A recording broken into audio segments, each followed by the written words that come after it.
Wu-Tang Clan ain't nothing to fuck with. There's no place to hide once I step inside the room. Dr. Doom, prepare for the boom.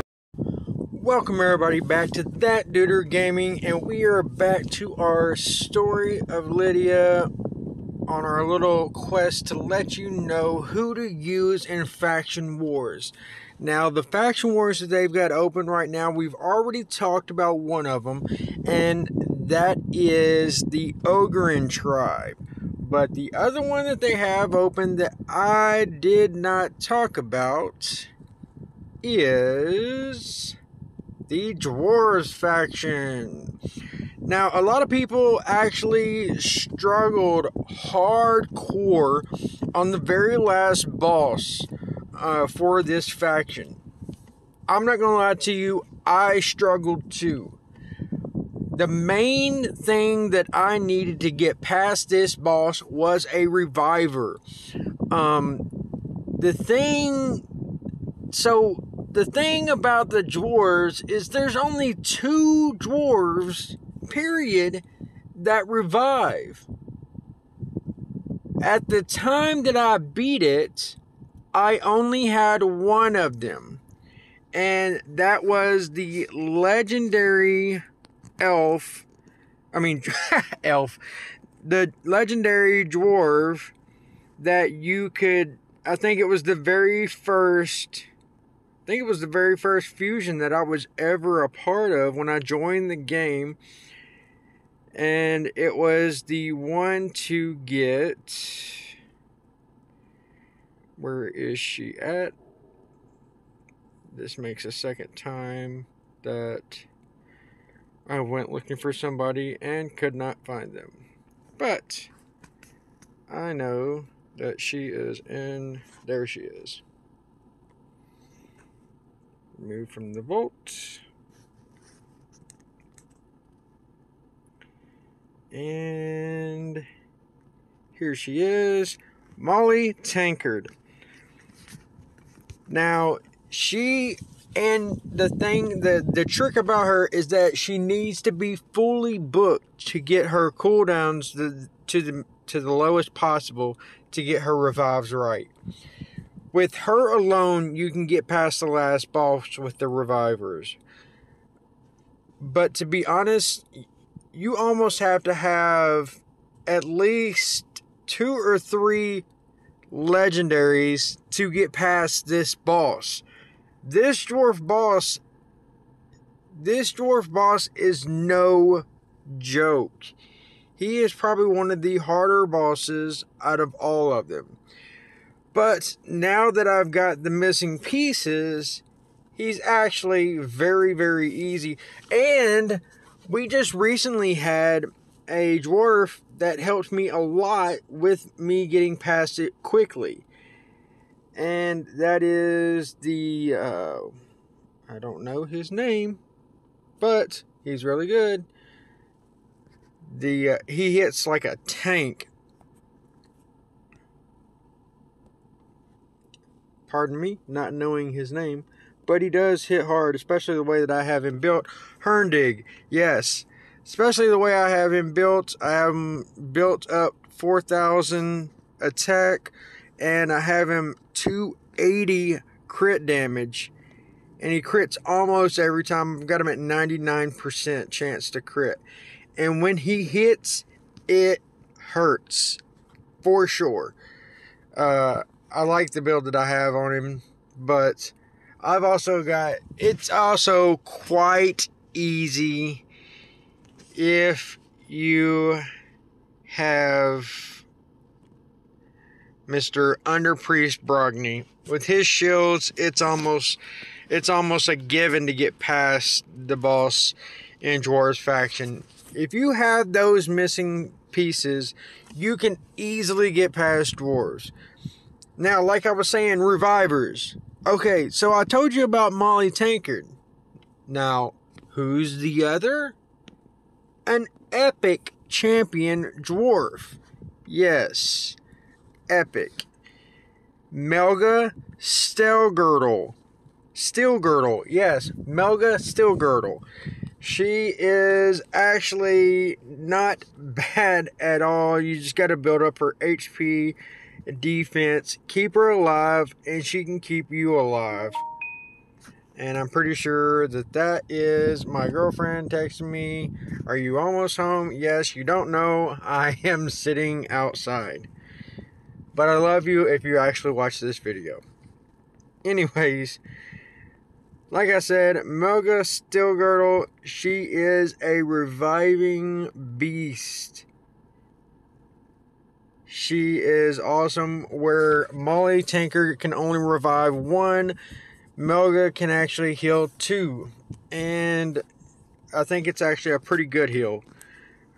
Where Molly's isn't the best, but at least she revives. So, like I said, other than having those legendaries, it's important to know what epics you can actually use to beat this dwarf grip. Well, funny that you ask, because one of the hardest hitting dwarves in the game is that one little dwarf that you could see right there. And I don't know why everything just happens to be slipping my brain. Gala Longbraids. And she, of course, hits like a tank as well. I have her in her setup is a 100% chance to go against your defense. She ignores defense 100% in the setup that I have her in. Her crit damage isn't up at high. Her crit rate, she has a chance to not hit with the crit rate, but when she does, it's hard. I mean, even with her setup like this, it's not the greatest as far as like her stat wise. Her attack is alright, over 4 grand. Her crit rate is at, 91? So I don't do it every time, and her crit damage is at 145. But with her ignoring 100% of defense, because this is how I have her mastery set up. And with her mastery set up like this, she ignores 100% defense. I'm serious. I mean, I'm not going to lie to you. I didn't go and do it myself. I believe I looked up a Hell Hades video or something like that. But, anyways, well worth it. She hits like a tank. Now, those are definitely the only 2 epics that I would probably bring into that battle. But those are definitely the ones that I would use. Gala Longbraids and Melga Steelgirdle. Believe that's how you say her name. And if it's not, that's what I'm going with. I am lucky enough to actually pull Mountain King, and everybody knows he hits like a tank. I've also got Tormund, but I don't use him. I recently got Samar Gem Curse, but I have not built him yet, so I don't even know if he does well in this or not. But that is my setup for dwarves.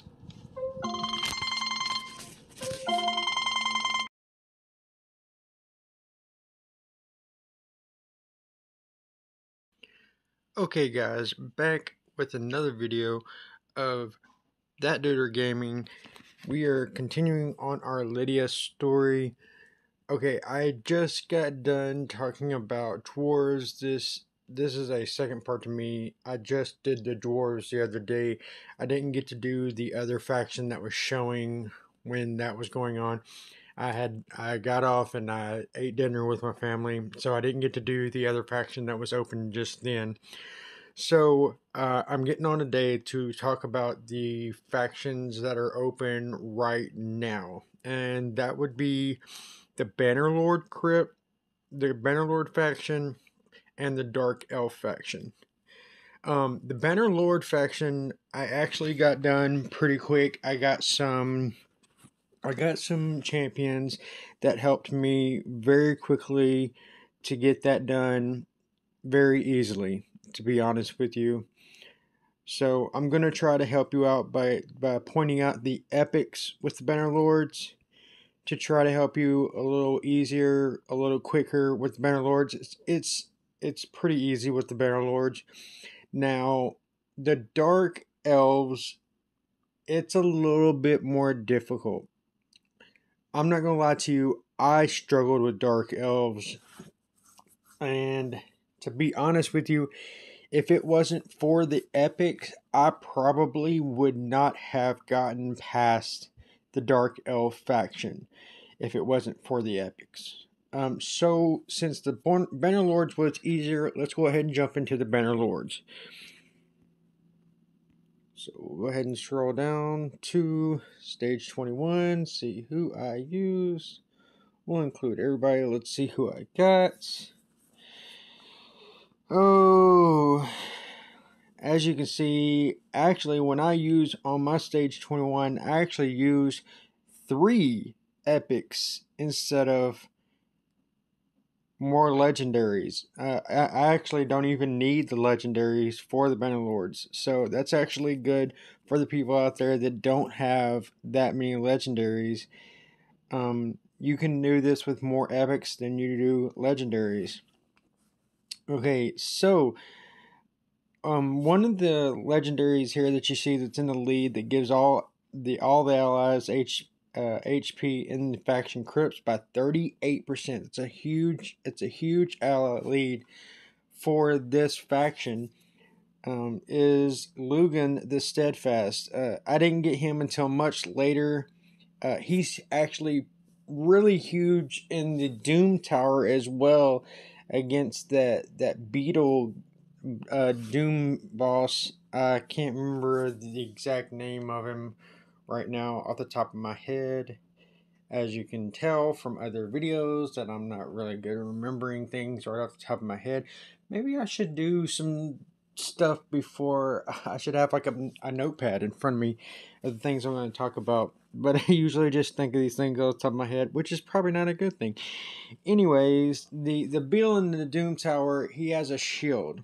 Well, Lugan is huge against the shield. That doesn't matter here. That's not what we're talking about. Anyways, Lugan is huge because he also has one of the things that helps us here, and that's ally protection. He has an ability that whenever anybody else is hit, it hits him instead. When you put a ton of HP or defense on a character like that, and he is an HP character or champion, it's huge. I mean, I've got over 71,000 HP on this guy, and he takes it like a tank. I mean, it is pretty cool. His skills include Crushing Blow, in which heals all allies by 25% of the damage inflicted. Places a shield buff on this champion equal to 10% of their max HP for 2 turns. This is the one I'm talking about, Bodyguard. It's its A2. Places a 60% increased defense buff on this champion for 3 turns, and then also places a 50% ally protection buff on all allies for 2 turns. That's huge, because I mean you put a ton of HP on this guy, and then he puts this ally protection. I mean he is almost, he can take a ton of hits, and I mean a ton. And it helps everybody. I mean, and then his damage is based on HP, if I'm not mistaken. Yes, damage is based on HP. That one is damage is based on attack, but we're not worried about that. We're only worried about his A1. We're only worried about him actually taking the damage. That's really the only thing we're worried about, to be honest with you. Okay, so we have him for our lead. And then the other legendary that we have here is Sithalia. Sithalia she is awesome because she is a debuff. She is a cleanser. She cleanses all of the all of the, I am totally, I want to say debuffers, but that's not, I don't think that's the word I'm looking for.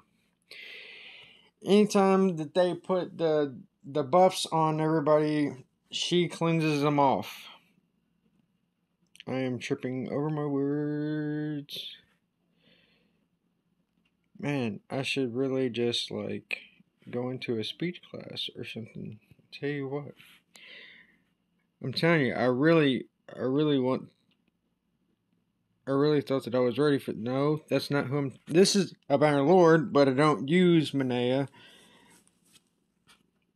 Speaking of Manea, I got her other partner just the other day, Coronar. I'm so excited about it. He's a Void Legendary. But that's not who we were talking about. Where is my Sithalia? Is my Sithalia in the vault? Yes, she is. Let's go ahead and get her out so that we can look at her. Because she is actually really cool. Alright. Let's see here. Is it her loyal? No, it's not. Remove her A3 has 75% chance of removing all buffs from all enemies, then decreases the turn meter of all enemies by 10% and fills the turn meters of all allies by 10%. Decreases the turn meters of all enemies by 20% and fills the turn meters of all allies by 20% if 5 or more buffs were removed. I mean, that's crazy. Then she does this, removes all debuffs from target ally, then places a block debuffs buff for 2 turns and heals that ally by 75% of their max HP. That's what I meant to say. Removes all debuffs. I knew what I was trying to say. I'm second guessing myself, and that's what I was trying to say. Removes all debuffs. That's what I was trying to say. Removes it from target ally, and then puts block debuffs. And then this one, she removes all the buffs from all enemies. Alright. Boom. And then her A1 can place an HP burn. But she's actually super awesome. I've actually been lucky enough to have 2, maybe 3 of her. 3 of her, yeah. But I only use 1, of course. I don't know what they're going to do about this dupe system, but one of the things they said is that they were going to make it where you can power up one of them. You can just put the dupes into one of them and it will power up one of them, make one of them really strong. If they do that, man, I'll tell you what. I have like 4 Zavias and I have like 4 of 2 other legendaries. Man, I'm going to have some strong, including Prince Kymar. I've got like 3 of him. Oh man, he's going to be super strong. Anyways, back to what we're talking about. Okay, so super strong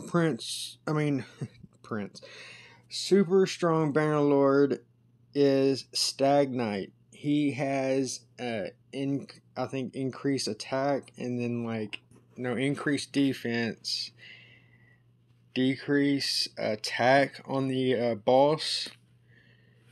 So I mean, he is super huge. Stagnite is awesome for Bannerlords. Definitely, if you have one of those, you definitely want to use him because he is super useful in faction wars.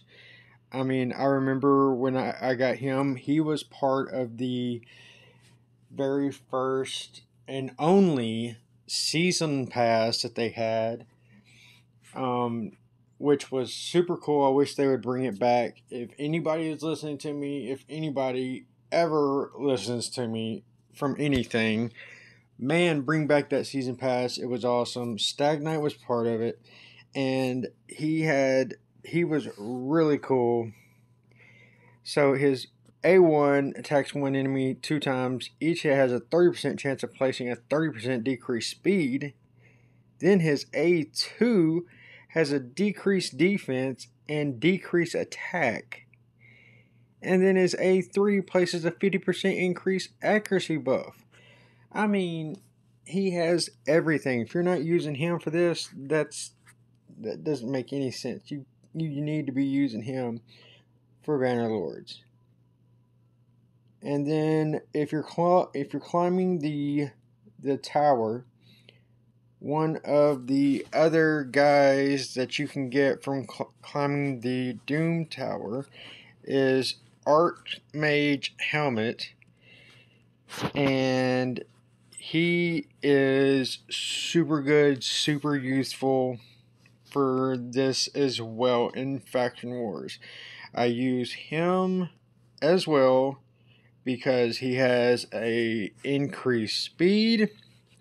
He has a 30% increased speed, 30% increased crit rate, 30% increased crit damage, and then he has a stun. And this stun can be super useful during Faction Wars.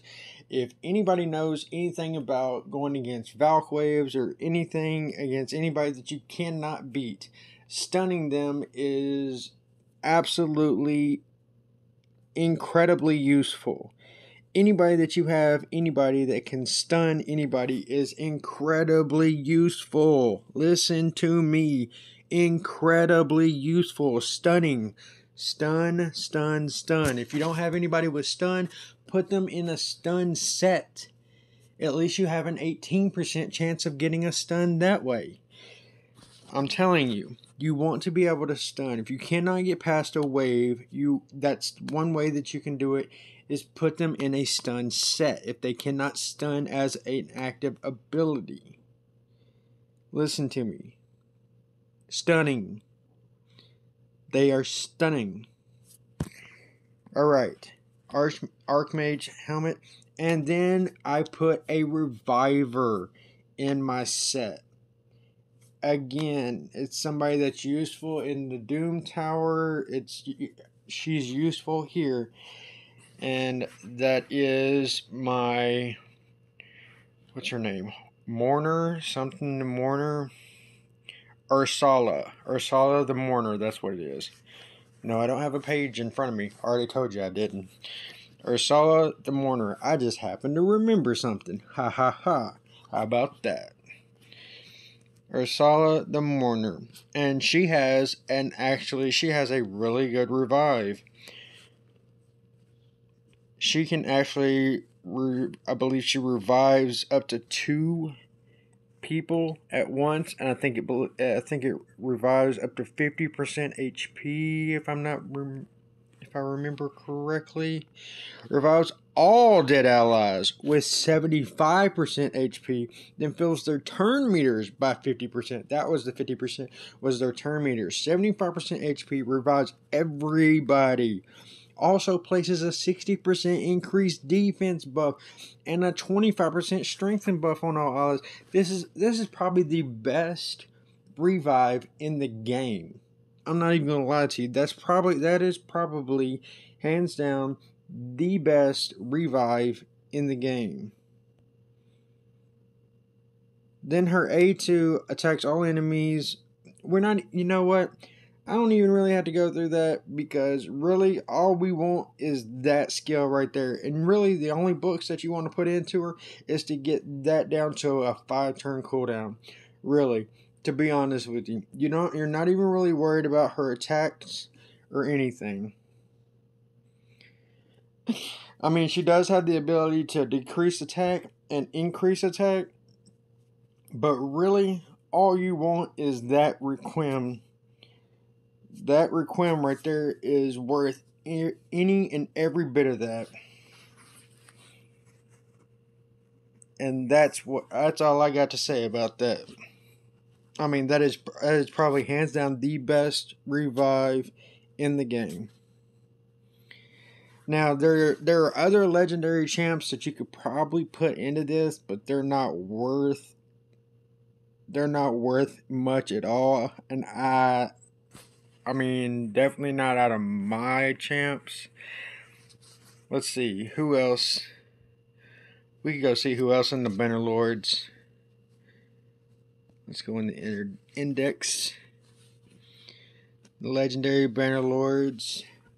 Septimus hits extra hard. you know, if you got a Septimus, but he's more geared towards bosses. So I mean, the very last boss, if you have a Septimus and you can get him there, of course he's going to hit like a tank. I believe Helior is pretty good.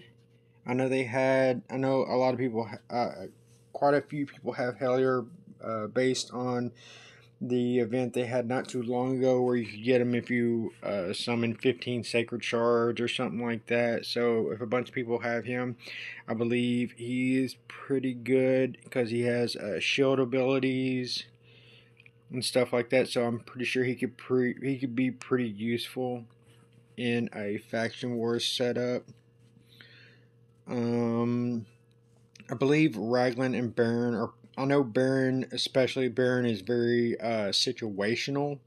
He has a secret ability, so I don't think that a lot of people use him. Richthof, I believe he's actually.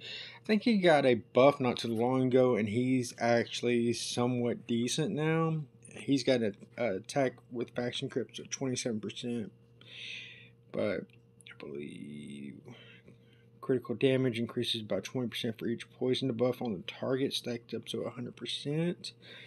And he can put poisons.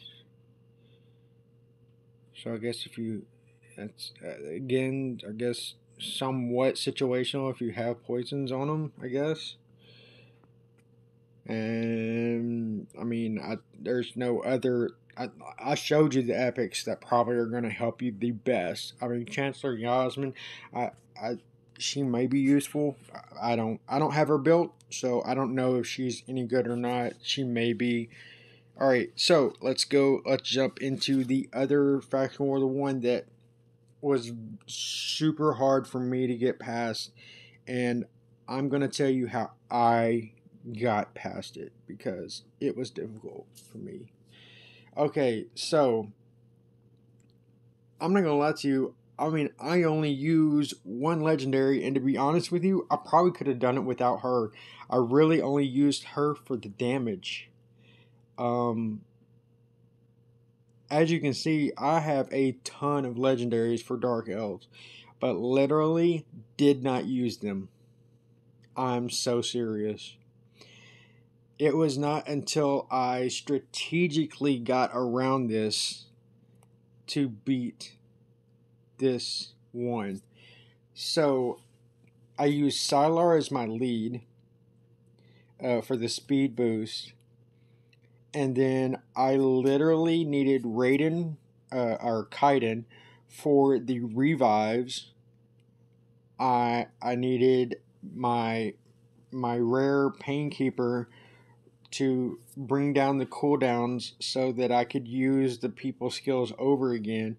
Madame Ceres to reset to cleanse all the debuffs. And then I literally just needed somebody to do damage. So the fifth spot was literally just for damage, 100%. I need Sylar's main point up there. She did give me speed, but Sylar's main point was she has an ability that slows them down, and it resets very quickly. I think it's on a 2 or 3 turn, and because of that, Painkeeper resets it very quickly, and she just slows them down. That's the point of Sylar. And I have her accuracy really high so that she can land it a lot and get through the waves. That's the most important part. And then Madame Ceres to make sure that we don't have anything negative on us. And I mean, it is literally this one was basically getting everything absolutely perfect. And it took me a while to find all this out and get it just perfect and get it through. This was probably one of the hardest ones to actually figure out and get it right. As you can see, I mean, I have Zavia, I have Vizier, however you want to say Vizier's name. I mean, I have Foley. I have Queen Eva. I have Eva, however you want to say it. I have lots of people that can do ridiculous damage. And seriously, I resorted back to 3 epics, a rare, and 1 legendary. I mean, this is one of the most strategically done faction wars that I had to mess with. And I mean, I done this over and over and over again to where I got it exactly right. And I mean the setups for these characters, I can show you that as well. Like my Sylar, let's see, my Madame Ceres. I mean, I don't have her like perfect by any means, but I have her in an immunity set so that if they go first, that she doesn't get any. She doesn't get. They can't do anything to her like debuff wise or anything like that. She's immune for the first 2 turns, and then also have her accuracy could be higher, but I've got her resistance right around 200, her accuracy at 250-ish, 257 or whatever, her defense right around 3k, HP 40. I mean, it's just I want to get her at a decent, a decent somewhere where it would pass for sure. Sylar, I got her accuracy up 300. Her resist could probably be higher, but the attack was she does her damage is based on attack. That doesn't really matter, because basically what you're counting on is this skill right here. And I mean, without that being the cooldown, I thought it was less than that. I really did think it was less than that. So with Painkeeper being in, and I've got Painkeeper's speed like ridiculous, so that Painkeeper's going almost at a 3-to-1 ratio. And when I say 3-to-1 ratio, she's probably going like 2 or 3 turns before the other ones get to turn, because I need Painkeeper to reset. I need for Painkeeper to reset the turns, so that her skill can be done again and again and again, because she needs to decrease that speed on the enemies. And it decreases the turn meter of all enemies by 40%. That's huge. Places a 30% decreased speed debuff on all enemies for 2 turns and decreases the turn meter of all enemies by 40%. That skill right there is huge. So then we go down here and look at my Painkeeper. Now my Painkeeper's speed is at 239. So I want to have her super quick, because I need her to do this right here as quick as possible, where she decreases the cooldowns of all allies by 1 turn. And they need to be able to do that as quick as possible, so that I carefully had to do everything like literally just right. And she also heals every time she hits. With that, attacks all enemies and heals all allies by 15% of this champion's max HP. And I have her HP at 40k, 42, something like that. I mean, it's literally having everything exactly right to make sure that everything just falls into place. Oh, I didn't show Kaiden. Let's see. Where is my Kaiden?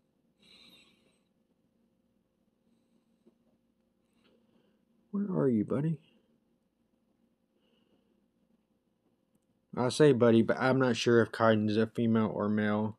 I know somebody will probably correct me. But that's totally fine. How about I will refer to Kaiden as they? They or them.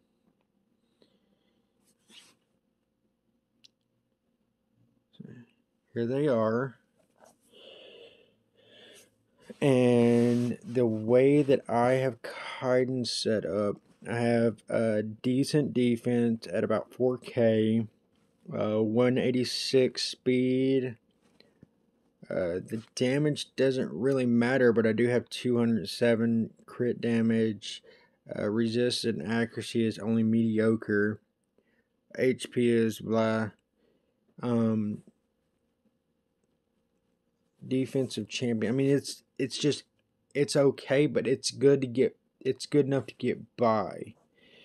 And just with these basic stats right here, I mean, the skill that matters is the favor of the chamber. The A3 revives 2 random allies with 50% HP. And look, I don't even have it. I didn't even have it booked. So I got passive without it being on a 4-turn cooldown. It would probably even be best if it was on a 4-turn cooldown. It would be even easier. And I got passive with it being on a 6-turn cooldown. So you can do it even easier. Alright, so that's what I got for you. And that's how you can beat Dark Elves with less than legendary champs. If I can do it, you can do it. I'm telling you.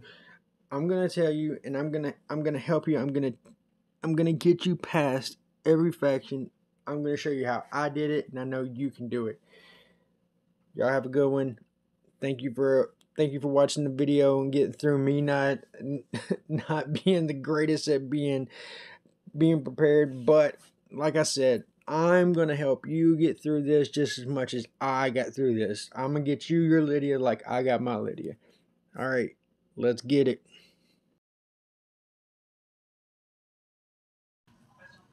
Welcome, guys, back to That Duder Gaming.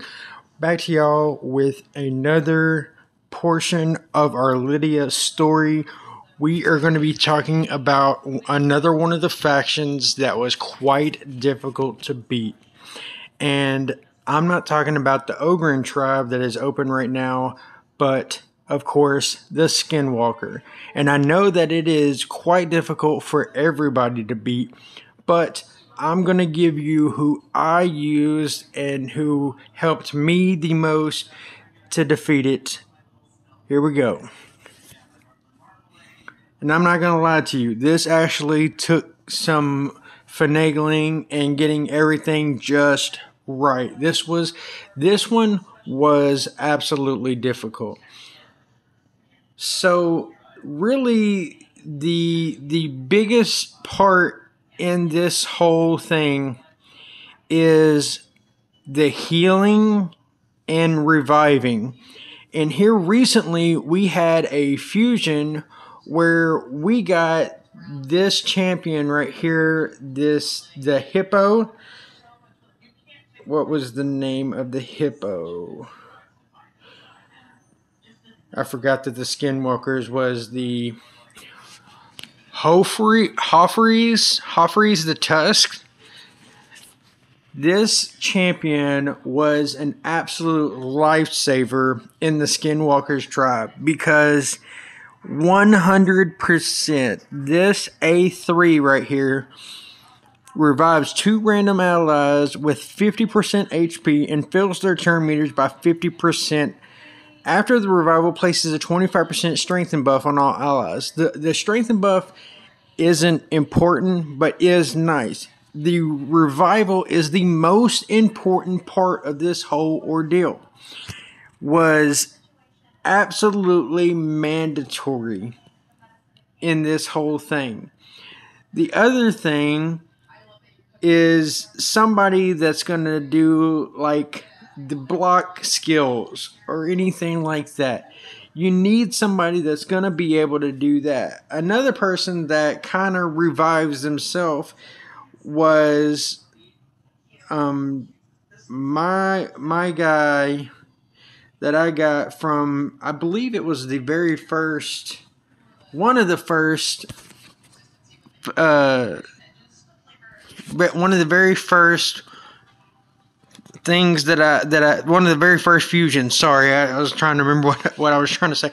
The fusions that I had to do was Brackus the Shifter. Okay, it was I believe it was during Halloween fusion, and believe it or not, I believe I was just getting into the game, and I was attempting for the first time trying to get a fusion together. And I actually really couldn't even get the resources together. Molly Tankard was the very first fusion that I actually completed. Brackus, I was attempting to, but I wasn't actually going to be able to. He was the first one that I tried and wasn't going to be able to. I accidentally, well, I wouldn't say accidentally, but I actually summoned him with a single ancient shard during the event. It was crazy. Not even lying. I was just like, you got to be joking me. But he is an incredible champ. Does a crap ton of damage, and he has it where he actually revives himself when he dies the first time. That is actually very useful. And I've got him in a Swift Parry set, so that actually saves me I have a 50% chance of him actually not dying when he actually is supposed to die the first time. So that actually saves me another kill. So that was actually quite helpful. Now, another person that helped with me with my healing and stuff like that was, I actually have 2 of this champ, and I may have used him for the actual stage 21. And do I not have him out? I don't know if I have him out, so I will just bring him out so you can see him. Because I don't think I have him like built any certain special way or anything. I don't see him. Oh, there he is.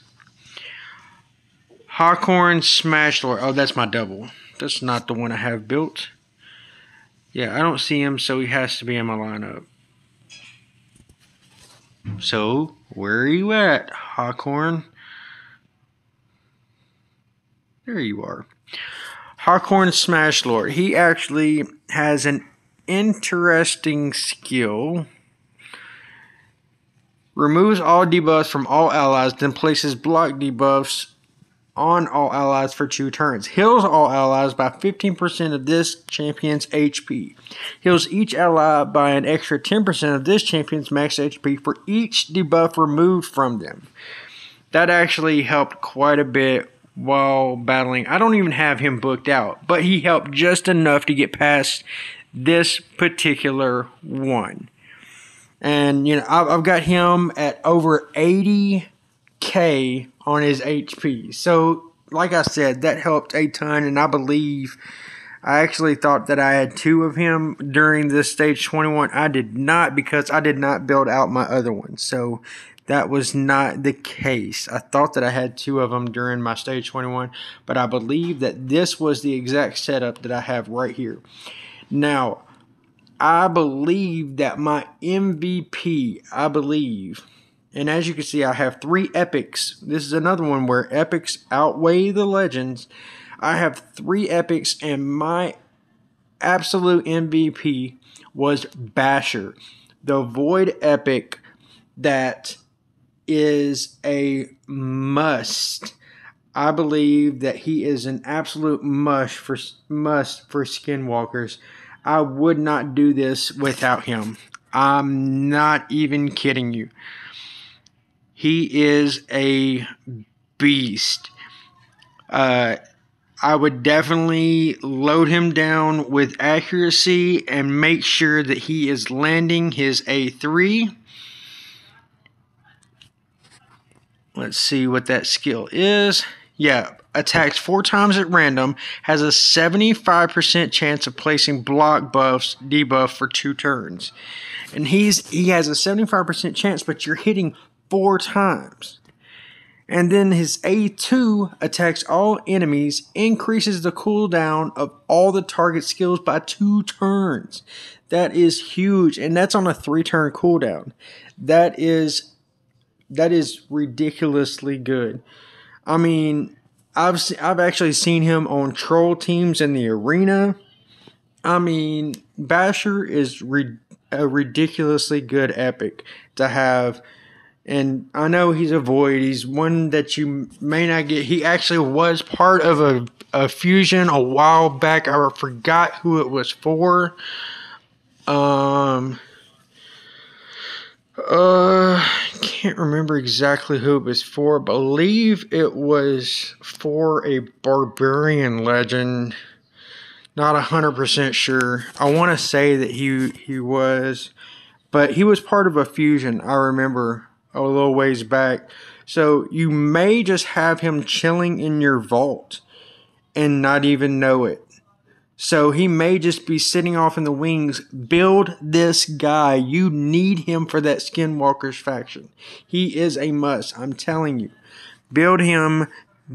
Beat this faction with this guy. I'm not even playing. He is a must. And if you can do that, I'm telling you, you can do it. Another legend that is possible to help with this is somebody like Warlord. He has a reflect damage skill that is useful. I just got what's his name? I just got a Void Legendary that could have helped. I'm sure could have helped a ton. But I haven't built him yet. But he's a Skinwalker that I've wanted for a long time. And I'm so excited that I just got him. And that's Cornar. I'm so excited that I got him. I just haven't built him yet. Kind of waiting for CVC so I can book him and everything. But anybody that's HP that does damage based on HP, and I'm pretty sure that's all his. Yeah, based on HP, damage based on HP. I mean, you make them stronger, and then they do damage based on how you make them stronger. I mean, that's great. And then I have his partner as well. So I'm super stoked that I got him not too long ago. But I mean, he would have been great for Skinwalkers as well. He has some really good skills. I believe some lockdown skills. If you have Fane was part of a fusion, I believe, not too long ago. Well, actually, it was a while ago. But Fane does quite a bit of damage. And I mean, it's like a multiple hit damage. Taurus, I believe, does quite a bit of damage with poisons. So, I mean, just like that, I mean, there's some options. Some people use Gnarlhorn, and that is a rare. A Gnarlhorn is a rare, and you can build him up, and I believe he has a block debuffs skill that can be very useful in Skinwalkers. So that is my piece for Skinwalkers, and that is how you yourself can beat Skinwalkers. It was probably one of my hardest to beat, and I believe it was my last to beat. All right, that's all I got for you. Till the next one, let's get it.